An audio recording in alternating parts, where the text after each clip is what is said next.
Yeah, so whenever you're ready to start, I'm ready to go. And it looks, I mean, Courtney's here, which is key. Larry, Danielle are here. Okay. I think I know we're waiting, I think, on Tim Davis will be joining us, I think, Courtney.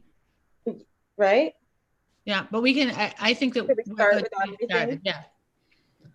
It's a working session, so it's really just about updates and what we're going to go for. No expert testimony, really, just kind of how we form it. All right, then. So I'm going to pull up my opening statement and we'll just get started. All right, we're officially starting the hearing today. Good morning, everyone. I'm City Councilor Lydia Edwards, Chair of the Committee on Government Operations. It is Thursday, October 1st, and we're here today for a virtual working session on Docket 0225. Ordinance to create a special commission on ending family homelessness. This matter was sponsored by Councilor Nisa Sabi-George and was referred to the committee on January 29th, 2020. The committee held a hearing on September 14th. Did I say January? Yeah, okay. In accordance with Governor Baker's March 12th executive order, we are balancing both the public needs for safety, but also the ability for us to do our job. And he's adjusted the open meeting law. And as a result, we're having this working session on Zoom. You can watch this working session at www.boston.gov/city-council-tv. It will be rebroadcasted on Comcast 8/RCN82 Verizon 1964. For any public testimony, written comments may be sent to ccc.go@boston.gov and will be made a part of the official records. Docket 0225 would establish a commission to develop an actionable, measurable plan to end family homelessness in the city of Boston. That ordinance provides for the membership of the commission and identifies authorities and responsibilities for the commission. Members of the commission would serve without compensation. At our hearing, we heard testimony from various individuals within the administration and expert stakeholders from various organizations. The committee discussed the objectives of ending family homelessness, the adverse impacts of family homelessness. The committee also discussed available resources afforded by the city currently, including BHE affordable housing vouchers for homeless families in Boston public schools and preventative programs. The committee also discussed the family-led stability pilot program, which includes 7 schools with the goal of ending homelessness in Boston schools. The committee and participants expressed genuine and honest support for establishing the commission and to achieve the goals of the commission. Joining us today from the administration is Courtney Trudell, Assistant Director of Supportive Housing of DND. We also will probably be later joined by Tim Davis, Deputy Director of Policy at DND.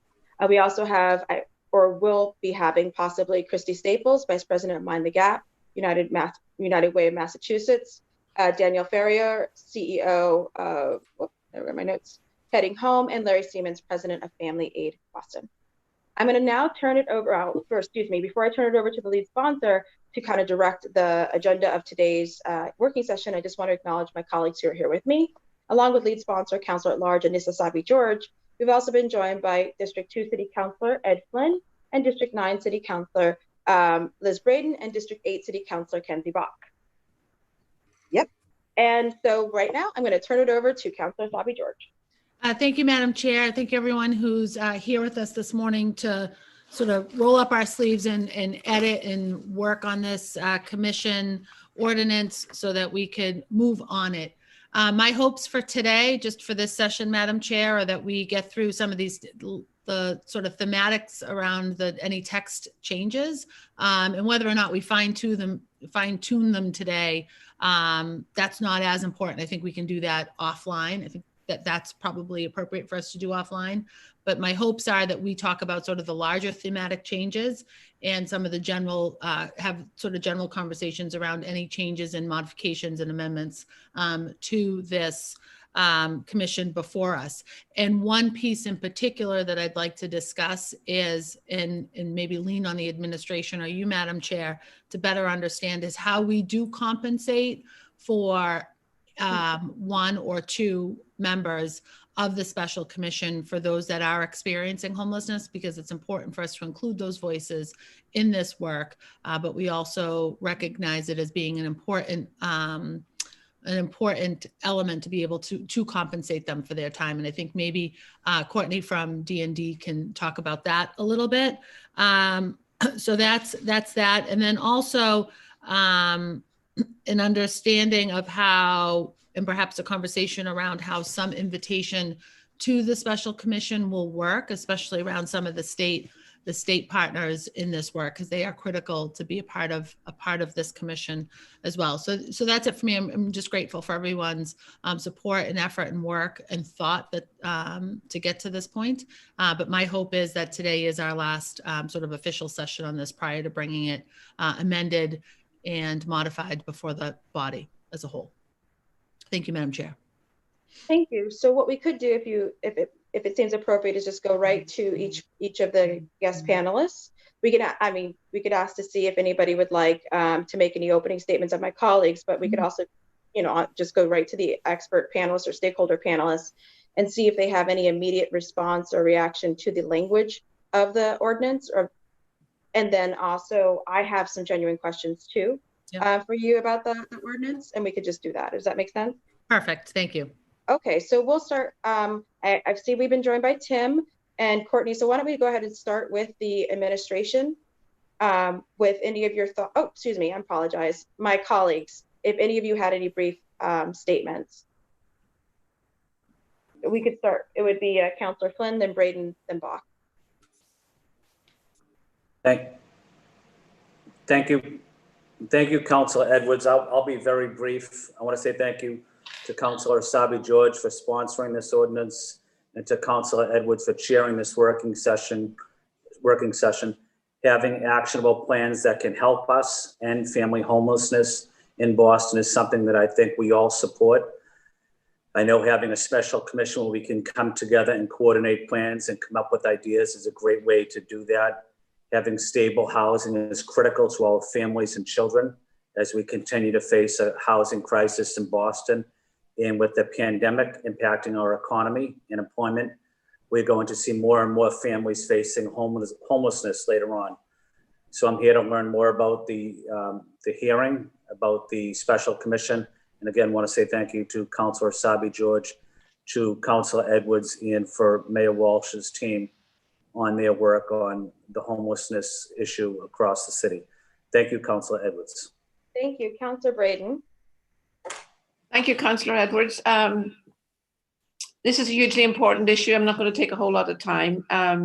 The big concerns I have are really to streamline our systems, improve the Section 8 process. Also, in neighbourhoods like ours, there's a huge, lots of family-size units are being rented out at a very high rental.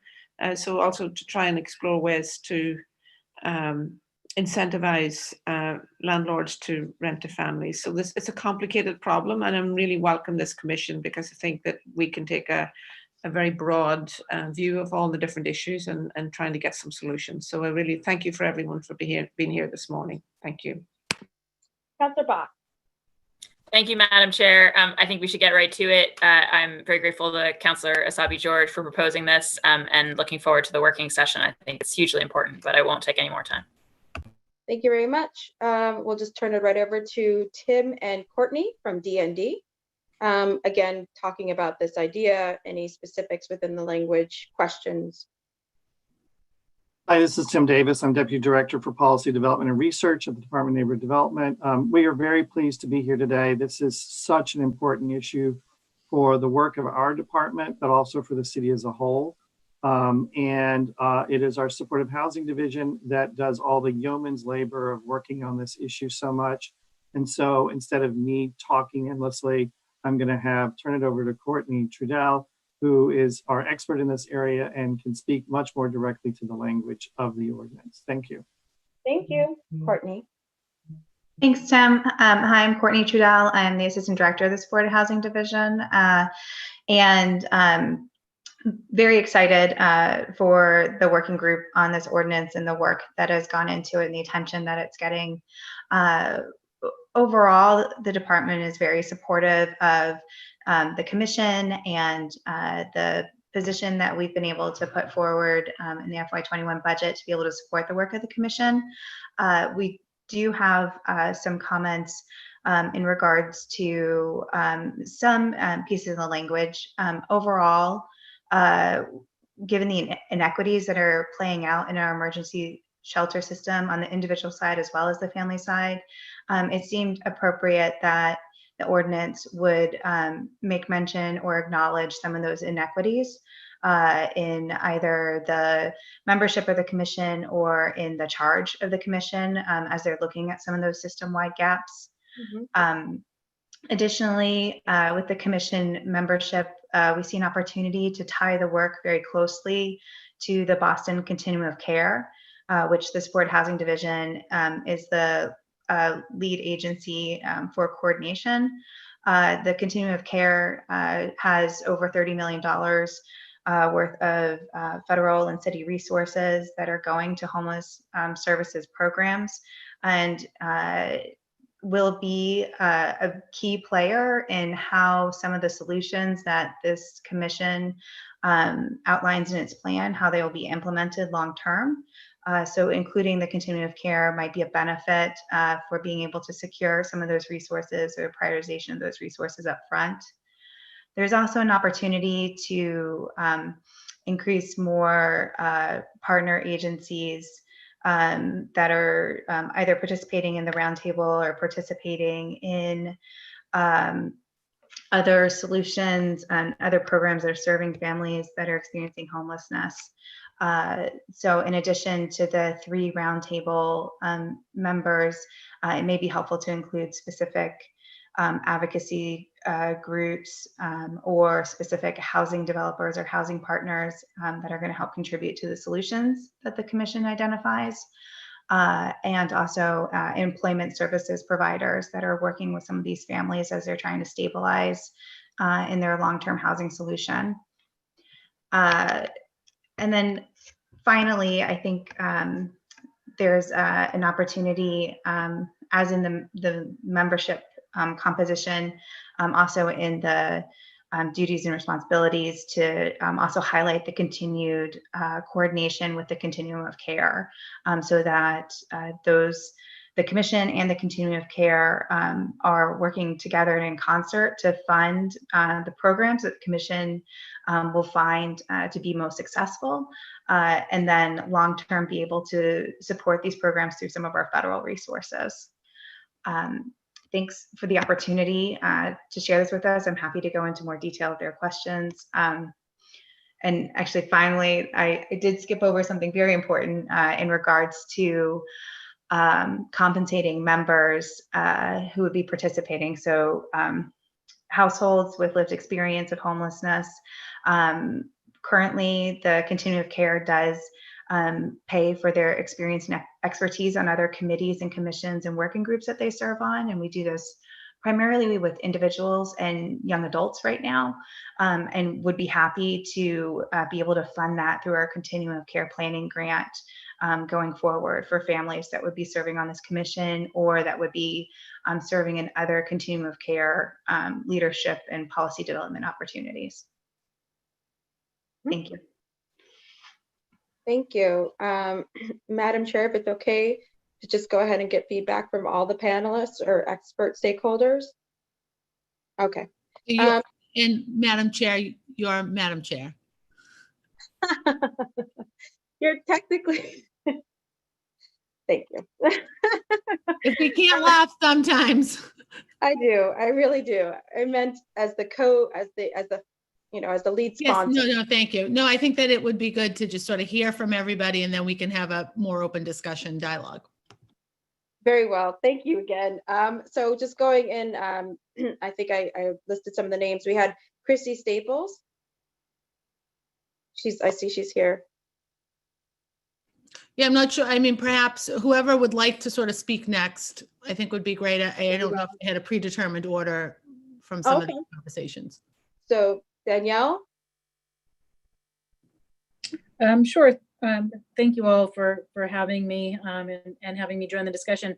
You know, if we're in terms of the language and the edits, those all make sense. The one question I would have, Courtney, is in context of the reimbursement, I would definitely recommend that we consider, if possible, support around childcare for families, given that's a bit different than we would see for individuals and for some of our young adults, although that definitely on the Special Commission for Homeless Young Adults, we saw that as a barrier as well. So if there's any way to include some structure around helping with childcare so folks could attend, that would be great as well. And I would recommend as a consideration if possible. Excellent. And Larry. Thank you very much, Madam Chair. On behalf of Family Aid and other service providers, we're delighted that the City Council is taking this critical issue for the city up. In particular, we're very pleased that in section 1216.3 of the ordinance, the first primary focus is on the resources necessary for families. Just a note to you that one of the major concerns for many of the service providers at the roundtable is the focus actually on children's services. And in the conversation, we do know there are a tremendous number of advocates for housing, which is a core element of homelessness, but underneath that is a true need for us to understand the necessary resources relative to children's supports. The agencies who are represented here today, plus Horizons for Homeless Children, have already begun a review of city services. We've identified 47 city services that are directly connected to the needs of children who are living at poverty or who are homeless. And we're encouraged to see that the ordinance has language, but would like to make sure that the needs of children in particular are brought to the forefront versus just families. So thank you for your time. Okay. So going in order, or actually, I think Courtney, Danielle had asked you about the babysitting idea. Yeah, it's an excellent point, and a good idea, and not something that we have built into our stipend compensation so far. And I think it's something that we certainly can consider. I'm not quite sure how we would operationalize it because of the federal funding that I would potentially be paying for, but I do think that there are opportunities to either increase the stipend if there's a child care concern, so it wouldn't be the same as an individual that would be doing the same type of duties, or to be able to work with another vendor to provide that service during certain times. So I've made note of it, and I'll think through some possibilities of how to do that. And I would offer, if I could, that I think Horizons and a few of us could come to the table if there are barriers that are based on state and federal reimbursement structure to try to help remove those barriers where we have a little bit different flexibility. Excellent. And I would think, Madam Chair, that that's really important to note somewhere. I don't know whether or not that's incorporated into the ordinance itself. I think the compensation piece should be incorporated into the ordinance without perhaps including a dollar amount at this point. But I think the child care should be a stipulation, sort of part of the operating guidelines of the commission, but not necessarily part of the ordinance itself. So I was actually texting back with our city council attorney to figure out how that would work in terms of, and just for everybody, we need to be clear on also the terms that we're using. I'm hearing compensation, I'm hearing reimbursement, and I'm hearing stipend. And all three have different legal meanings, right? So compensation in terms of a salary is different, and I don't know that we could put that in the statute so much. Reimbursement, that might not need a statute. That could just be something that's part of the regulations that come with the commission. And then in terms of the stipend, I know that the Boston Zoning Commission and the Boston ZBA, both, they have stipends, I think daily stipends, and also if they go on site. So I think of the three, I'm not hearing consensus as to which absolute one we want. And then also just to echo what Danielle said, you know, the streams of funding will also determine who can get them. So if you're reliant on federal dollars, we do have undocumented or mixed status homeless families. You know, so that also determines and could limit who can be at the table. So I think it's really important for us to figure out a loophole, not a loophole, but a general way of discussing how people can participate with financial assistance, kind of as an umbrella term within the statute or within the ordinance, leaving us enough wiggle room to continue to discuss what this is going to be. Again, I've heard three different terms: salary, compensation, reimbursement. which, you know, for a lot of folks who are experiencing homelessness, is the reimbursement is not, I don't know if that's going to be as helpful as just a straight salary or straight, you know, pay. And then there's also the stipend. So again, I'm not trying to confuse anything. I just want to make sure that we're exact, and we also put the hook or the language in there. Right. We also want to make sure that any sort of payment wouldn't impact other services that an individual might be receiving, either from, you know, from a state agency. Or federal. If they're getting disability, they're capped at how much they can make. I've had summer interns almost lose their housing because they came from public housing and they made too much working for me that it increased their family income that summer, that we had to write a letter because I wanted to pay all my anyway. So we don't want to make the situation worse. So that's one bucket, but I think we can come up with the language that helps to umbrella it. Yeah. But also regulations, and I think that's something too within the statute or with the ordinance, you could put in regulations within X amount of days to come out to make sure that the commission, these details, as you said, these fine details can be hashed out in the regs. Mm-hmm. Great. So going on to Councilor Asabi George, I don't know if you had any, Christy, did you have any? My apologies if I skipped over you. Do you mind if Christy, if you can kind of respond to the ordinance and thoughts? Oh, sure, take yourself off mute. Oh, there you go. Thank you, Chairwoman. Thank you, Counselor. Pleasure to be here. Can you hear me all now? Okay. Yes, I thank you for having us here, and obviously I'm in strong support of the ordinance and the comments that both Courtney, Danielle, and Larry have provided. I don't have much more to add other than I do really think that the racial framing is going to be very important for us to make sure is connected to the current COC or with the draft that the COC in the city of Boston is actually putting together. And I will also say that the housing component, as Courtney mentioned in her testimony, is going to also be an additional value add to this. So thank you for all of your work, and I look forward to getting into it. Thank you. So we'll kick things off for questions or suggestions from the lead sponsor, Councilor Asabi George.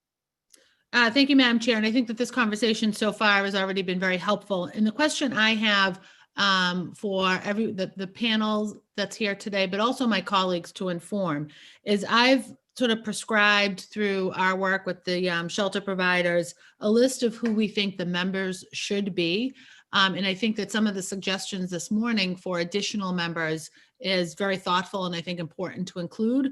So the other thing I though want to prevent is an unwieldy sized commission that becomes too large. So, you know, I am absolutely open to suggestion around either reducing the size or eliminating certain recommended members, understanding that we've put a lot of thought into that. But I do think that, you know, including whether it's some advocacy groups or housing partners, the employment providers, I think that's also really important.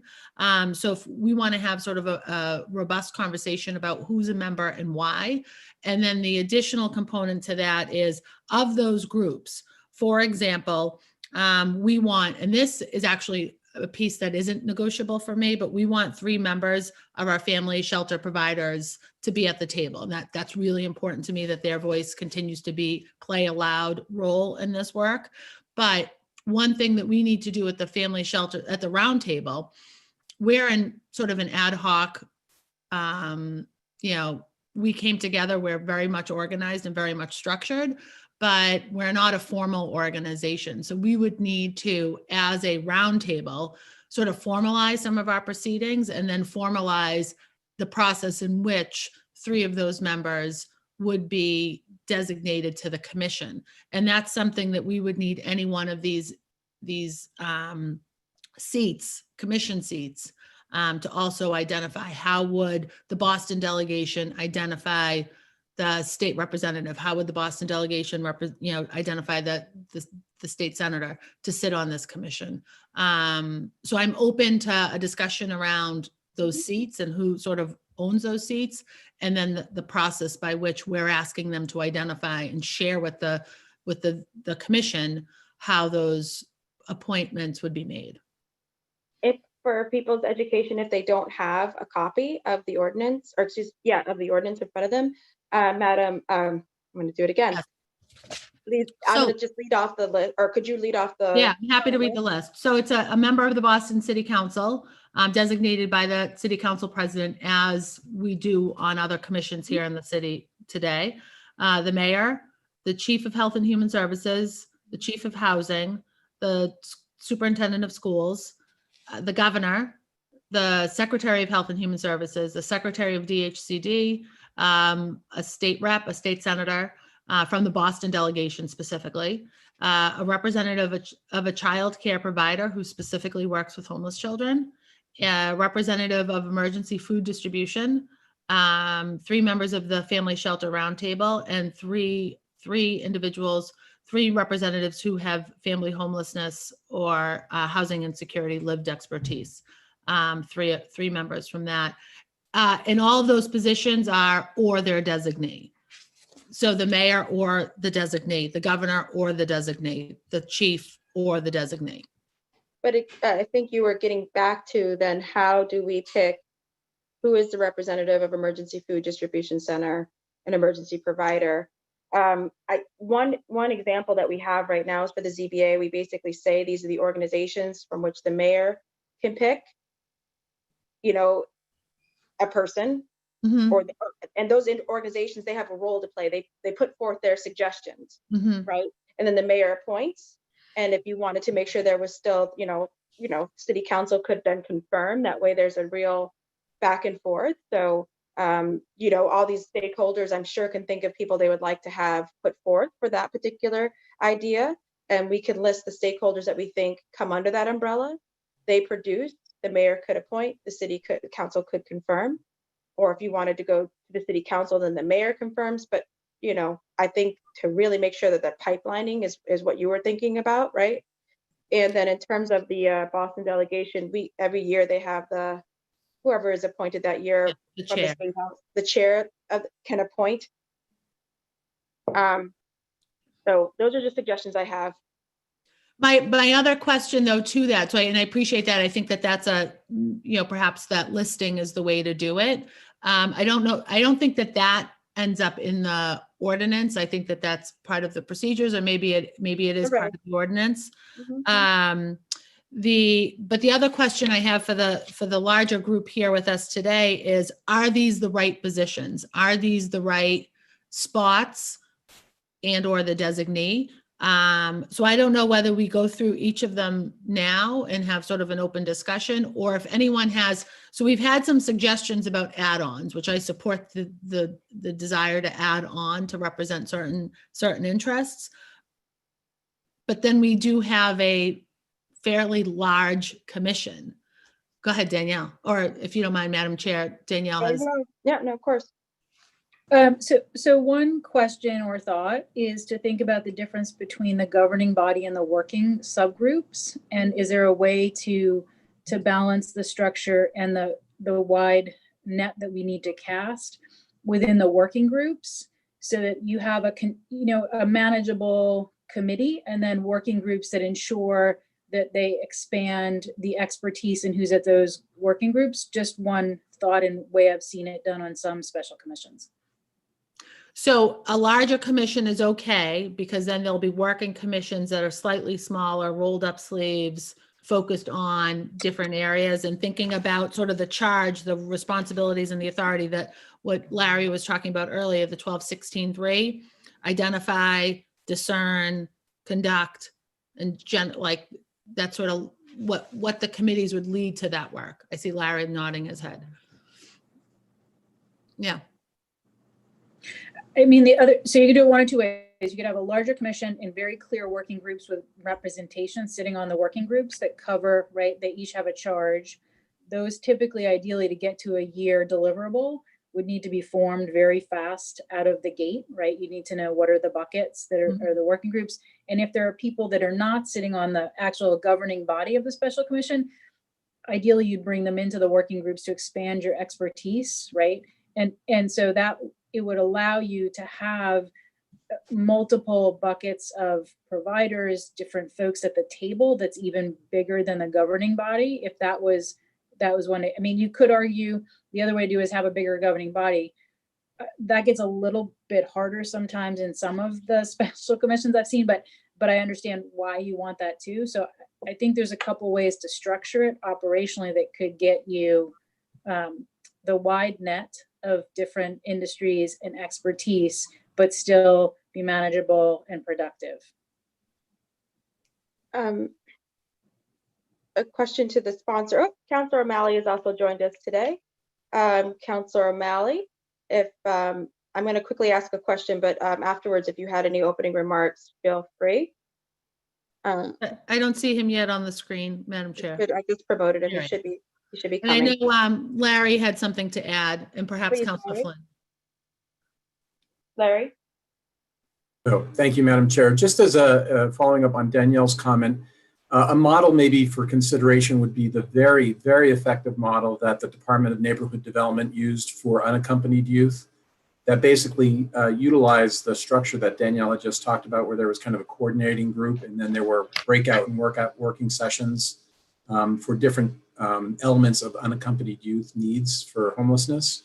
Again, it kind of illustrates, and Courtney, I don't know if that model exists somewhere that might be helpful to the committee to see how D&D had structured that, but I got a lot of community involvement very quickly with some great recommendations in a very short period of time.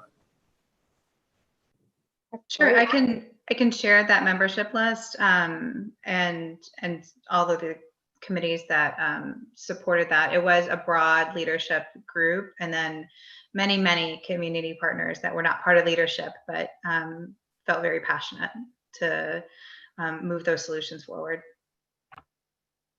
As I mentioned before, Councilor O'Malley's joined us. Councilor O'Malley, if you had any brief statements, we're just in the middle of questioning and discussing the ordinance. Please don't let me disrupt this. Thank you to you, Madam Chair, Councilor Sabi George, and all of our great partners in this work. I stand ready to do something that it's actually going to make a profound difference. So thank you. Thank you. If I may, questions to the chair, and I guess everybody, some just incorporating your ideas and thoughts. I noticed in the language, we have 60 days before the commission would actually meet. Would it make sense to say within 45 days, the regulations shall be produced, wherein you can create the working groups, their specific charges? I assume also like these following working groups shall also be established, and they will meet more frequently than because the big group meets quarterly. They can meet, every other week. The big group ultimately's job is, or the regulations can also address the compensation, and finally, what the deliverables are from the working groups. The larger, the regs can also say the larger group meets regularly to make the final decisions off the recommendations from the working groups, and saying this quarterly, we have decided on the following things, and that way they're constantly feeding into and working, and can move much faster. Honestly, let's be frank. Working groups, folks who are like-minded and moving, can push that conversation and give it to the larger group, who will formally adopt that as a recommendation. That's just a suggestion. No, I think that sounds very appropriate. I don't know. I think that Councilor Flynn maybe had I'm something sorry, to say. He Councilor looked like he was ready to go and unmuted himself. Well, thank you, Councilor Sabi George, and thank you, Councilor Edwards. I just wanted to add, maybe for your consideration, is a lot of veterans are homeless, and a huge increase now nationally, maybe not in Boston, but nationally, women veteran that are homeless and trying to get their custody of their children. So that's something we might be seeing soon here in Boston. We're probably seeing it already, but just something to consider is the unique aspect of women veterans in trying to obtain housing. Might be an opportunity for us to have a woman veteran experiencing homelessness or someone in that field. It's excellent. Yeah, I think that's an excellent point. Councilor Braden, or Council, and then followed by Councilor Bach. My apologies. kind of went straight into the conversation.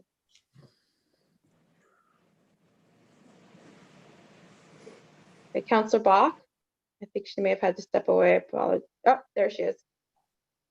No, I'm here. Sorry. No, I don't have a question at this time. I've been sort of looking at it and trying to think through some of the same things folks are wondering about what I think the dominant thing for us to keep in mind here is that what Councillor Asabi George has proposed is, a special commission with a limited time horizon whose goal is really to like put an actionable plan into practice. Mm-hmm. So I just think like the number, like given that format, it doesn't like what strikes me, it's almost like I heard the useful suggestion about working groups. And I think certainly for creating subgroups that can be helpful, but it's also to me like nobody should be on this who isn't being asked to like roll up their sleeves and be actively involved, because it's not like a kind of thing where we're anticipating that it will just run for decades and somebody might want to have somebody officially on the list. So I guess that's my just qualitative input right now. But I'm afraid I'm kind of mid-processing on it. So I don't have a really concrete question or suggestion at this time. Thank you. Yeah, I mean, there was some conversation around the 5-year limit. And I think everyone knows, and we as at the roundtable level, when we were discussing and sort of drafting this, we know that we're not going to end family homelessness in 5 years. That's certainly our goal and our hope. But by setting the time limit, it really, I think it motivates us and it keeps us sort of with that actionable plan, because we have very specific timelines in which to accomplish certain things. And at year 4.5, I hope that we have eliminated it, or we're discussing a way to dissolve this commission. But I imagine at that point, I hope that we've had so many accomplishments that we've then started to adjust the way that we're doing that work. But the timelines are really important to me, and I know to the group, because it keeps us sort of true to our pledge and it challenges us. We've also been joined by Michael Flaherty, and I want to see if Councillor Braden just texted me saying she's having technical difficulties. She can hear us, but she can't somehow respond. Councillor O'Malley, if you had any questions, thoughts. Mm-hmm. And not at this time. Thank you, Madam Chair. Thank you. Councillor Flaherty. No questions, Madam Chair. I had some difficulties getting on, but just been listening to the last few speakers. So, and we'll follow the lead. Obviously, Councillor Asabi George has done some great work in this space. So, trust her judgment. Clearly, we know that we have a crisis on our hands, and a city like Boston that, as I've often said, we're a resource-rich and an opportunity-rich city, and the travesty that we have too many people, homeless, living in shelters, living in their cars, etc. So, and even sadder to see so many families. So we need to do what we can do, and we're committed, obviously, as a council, and I'll take direction from those that are experts in the space. Thank you. Councillor Asabi George, you had mentioned that a couple seats, like an employment seat, or group. Maybe I'm missing it. It's not written into the ordinance yet, Courtney, in her remarks. It was okay. Mentioned some advocacy groups, housing partners, and employment providers, or workforce sort of development providers as potential seats. I think the other piece that's probably important to discuss too is the role and whether or not we articulate into this ordinance the role of the family advisor or the advisor on family homelessness through D&D and through the I don't think that that family homeless advisor, the special advisor, sits on the commission, but I think it may need to be written into the ordinance what their role is and what the expectations are of that individual. So and we've also been joined by Councillor Kim Janey. But just to be clear, I'm just keeping also I'm sure you are too, Councillor Asabi George, but I have a veteran seat or veteran perspective suggested by Councillor Flynn, housing advocates suggested by Courtney, workforce and housing also I think suggested by Courtney. And then I'm missing. I know I'm missing one. There was another suggestion. May I chime in? Yeah. Councilor Edwards?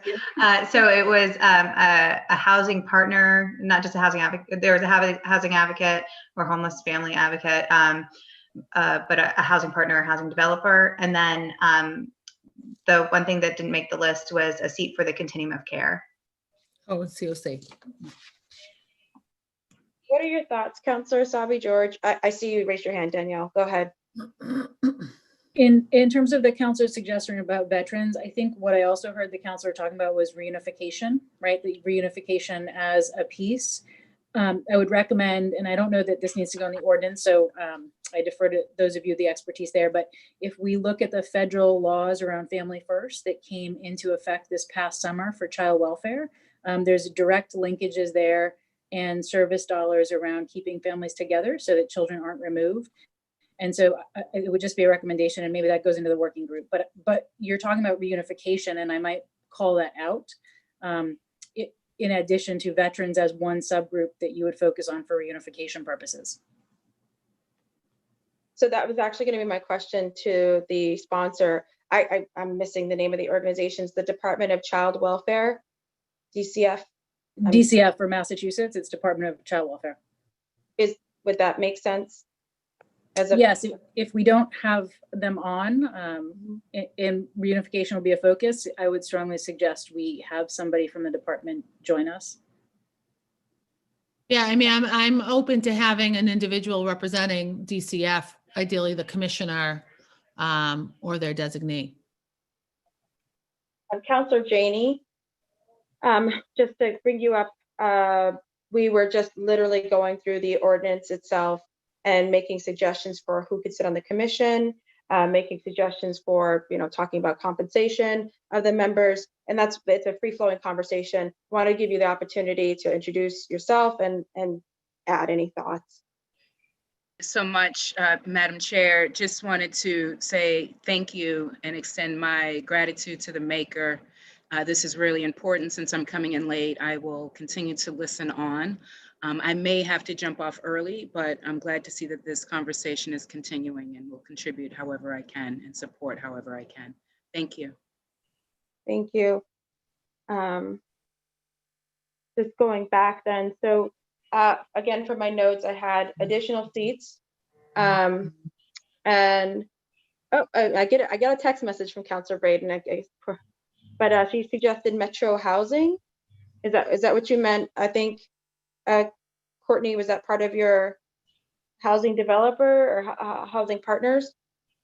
It certainly could be one. I didn't want to be so prescriptive in the suggestion. I think, and there may be some that are currently serving on the roundtable that may, as Councillor Asabi George had mentioned, as that gets formalized, maybe that gets lifted up. But Metro Housing Boston New Lease is also a solid partner in this space. And there are some other housing developers that have been very active in building housing, family housing in the city. Thank you. So again, we kind of have buckets of the conversation for some suggested changes to the sponsor specific seats. We've also suggested a reference to regulations. I think we would have to probably get rid of the sentence that says shall serve with no compensation, just so we don't block it. And then, within the regulations, really reference the working groups and, get down into the details. But for our purposes, for everyone's education, for our purposes as a city council, we passed the overall ordinance that brings this to life and refer to these things. And then the actual down in the details back and forth can happen just either amongst ourselves and so on and so forth. But if I understand the lead sponsor, she'd like to get to the overall 30,000 foot view kind of rubric, get that passed by the city council, so that within that we make the deadlines within 60 days, within 45 days, whatever the lead sponsor would like to get to business. Tim may have something to add. Yes. I just wanted to comment about the 60-day or 45-day implementation window. We have started the hiring approval process for the family advisor, but this could take a few months to get this new staff person on board to convene the group. So we are suggesting that maybe this convening is with 60 days after their hire. Maybe it could be 45 days, but I think that we are concerned that this this commission would be staffed properly from the start. To the lead sponsor, are you open to that suggestion? Yeah, I'm absolutely open to that. You know, and it's, we can work that language into either the ordinance or when we are at the point when the body approves this ordinance. And I assume the mayor needs to sign it, that we can sort of amend it for that moment, and depending on where we are in the hiring process and all that. You know, I've encouraged Chief Dillon and the mayor's team to work quickly on that, because I think it's important to get to onboard an individual soon, because families are homeless today, and that work needs to, you know, continue to be a priority of the administration. But I think having that role filled certainly elevates the conversation. What I might suggest, Madam Chair, is perhaps, you know, taking all of this feedback and these notes, and then perhaps I could meet with some of the key, the key players in sort of drafting of this, go back to not to the drawing board for sure, but take all of this feedback and really inform this ordinance, maybe outline and draft some of those, the language around the working groups, the language around the days, the language around the membership, and including, you know, what was suggested today, and then perhaps come back. Maybe we do need one more brief working session. I think today, if we are sort of getting to the point where we're going to wrap up this conversation, if we could schedule another 1 hour working session in a week or two, I think we'll be in a really good spot to finalize this for the body. Absolutely. Happy to do that. And we'll incorporate all these suggestions and have that out. Okay. So with that, if anyone has any other suggestions or comments, we will then have a subsequent working session. So you could digest all of this, look at what's been proposed, and then in that working session, kind of finalize it. So unless anyone has anything right now, I am going to go ahead and gavel out. But before I do, any other counselors have any final remarks? No? Okay. Lead sponsor? The only remarks I'll say is, in my opening remarks, I was hopeful that we'd wrap it up today, but I'm not disappointed that we haven't. I think that today's feedback and conversation was really very helpful. And I'll make sure that I reconvene my sort of smaller group to go through these recommendations, to edit the ordinance as it's been presented, and come back in less than an hour. I think we can get through what we need to in one more working session. I appreciate very much, Madam Chair, your indulgence and sort of efforts to keep this moving for us. Thank you. All right, everyone. I don't have a gavel. I clap myself out.